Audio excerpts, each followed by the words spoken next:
જો મિત્રો આ રીતે હે ને આપણે તીખો રવો બનાવ્યો, તીખો. બધાએ મીઠો રવો બનાવ્યો, આપણે જો તીખો રવો બનાવ્યો. અને તીખો રવો બનાવીને જો આ ઢેફલી પાડી છે.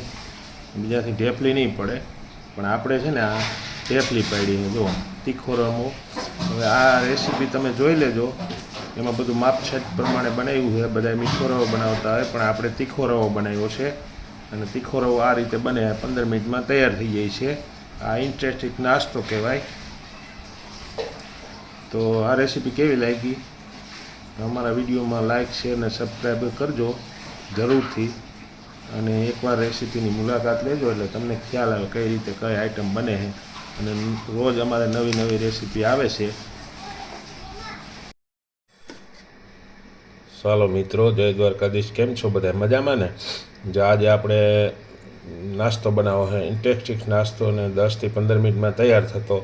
જો આટલો રવો લઈ લીધો છે આપણે, તો એ રવાને આપણે આગળ સાઈડમાં રાખી દઈએ અને બીજી આઈટમ આપણે તૈયાર કરી લઈએ. વઘાર માટે તેલ મૂક્યું હતું ને, તો તેલ આપણે આવી ગયું છે. હવે એને આપણે વઘારી લઈએ. જો એમાં છે ને થોડીક આપણે અડધી ચમચી રાઈ નાખવાની અને 1 ચમચી જીરું નાખવાનું, પણ 1 ચમચી હિંગ નાખી દેવાની.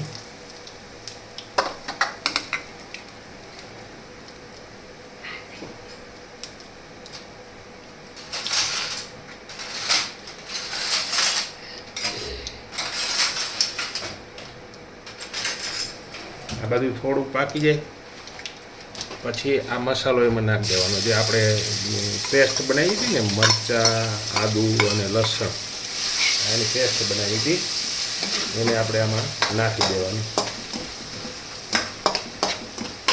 પછી થોડી વાર એને પાકવા દેવાનું છે.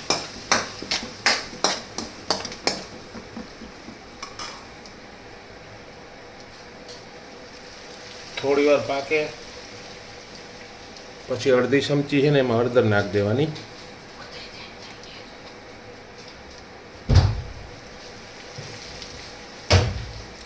અડધી ચમચી હળદર નાખી અને 1 ચમચી મીઠું નાખી દેવાનું. પછી તમારા માલ પ્રમાણે કેટલું લીધું શું છે એ પ્રમાણે નાખવાનું. પછી એને થોડી વાર હલાવવાનું.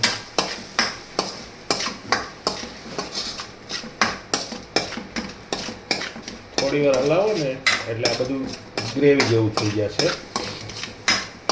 જેવું આ ગ્રેવી જેવું થાય હલાવતા હલાવતા, એટલે પછી એને છે ને પાણી ઉમેરવાનું છે આપણે.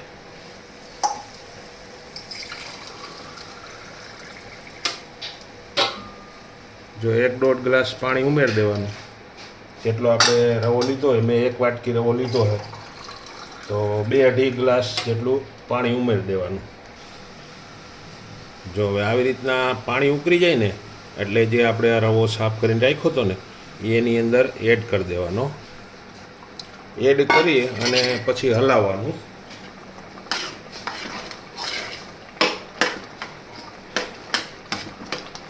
જ્યાં સુધી આ ન પાકે ને ત્યાં સુધી એને હલાવવાનું. જો આ રીતે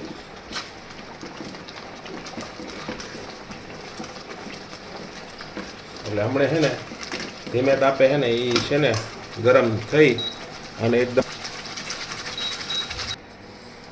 જો આપણે છે ને કમ્પ્લીટલી રવો પાકી ગયો છે. જો આ કમ્પ્લીટ રીતે પાકી ગયો છે. હવે આપણે એને નીચે ઉતારવાનું છે. તો આપણે એને નીચે ઉતારી લઈએ અને ગેસની ફ્લેમ બંધ કરી દઈએ. જો મિત્રો આપણે આ મસાલા રવો પાકી ગયો છે. હવે એને આપણે જે આ રીતે આમ ઢેફલી પાડી લેવાની. આમ તો મેં નકશા દોરી રાખ્યા હતા તમને બતાવવા માટે. જો આ રીતે હવે છે ને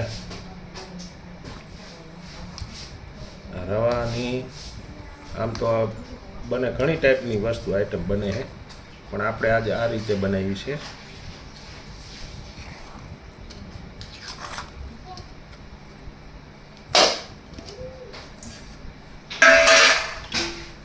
જો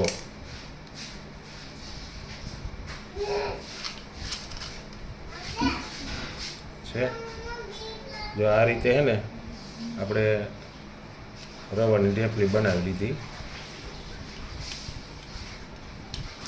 જો આ રીતે રવાની ઢેફલી. બધા કહેતા કે આ ખમણ છે, પણ ખમણ નથી, આ છે રવાની ઢેફલી. અને તીખો રવો બનાવ્યો, બધા મીઠો રવો બનાવ્યો, આપણે બનાવ્યો હોય તીખો રવો. તો આ રીતે જો બને છે, અને વિડીયોમાં તમને બતાવ્યું હતું કે આ રીતે બને છે. તમે જોઈ લેજો વિડીયોમાં આગળ જઈને.